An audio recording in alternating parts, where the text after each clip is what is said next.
tempat yang telah ditentukan.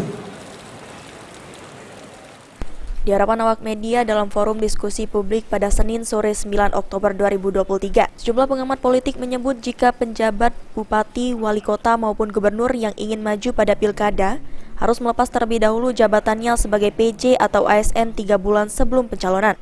Pengamat politik Universitas Sriwijaya Muhammad Husni Tamrin mengatakan, jika berdasarkan perundang-undang dunia politik terbuka bagi para penjabat, seperti pada Undang-Undang Nomor 10 yang bersifat fakultatif, kemungkinan PJ mencalonkan diri dalam pilkada juga dibuka dalam Permendagri yang mengatakan bahwa PJ akan dievaluasi selama 1 tahun. Namun sebelum 1 tahun bisa diberhentikan dengan salah satu alasan seperti mengundurkan diri, sehingga peluang PJ yang untuk ikut pilkada tetap terbuka dengan cara mengundurkan diri. Namun agar PJ yang akan ikut dalam pilkada tidak mengganggu netralitas dan imperialitas birokrasi, bisa mengundurkan diri setidaknya 3 bulan sebelum masa pencalonan. Ya, kalau menurut peraturan perundang-undangan terbuka ya, artinya Undang-Undang 10 misalnya hanya memberikan penegasan bahwa maksud dari pasal PJ tidak dapat menjadi calon bupati itu atau calon gubernur atau calon wali kota itu lebih bersifat fakultatif, tidak imperatif gitu.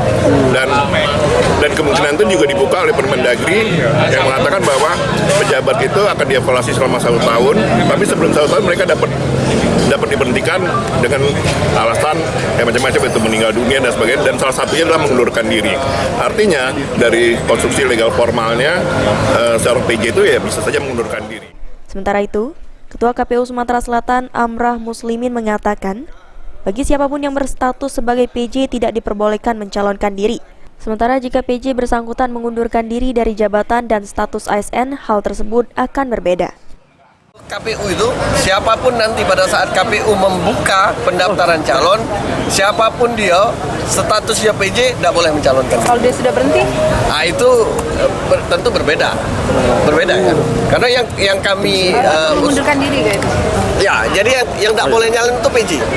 Jadi bagi kami KPU siapapun PJ yang mau mencalonkan diri pada saat masa pencalonan tidak boleh.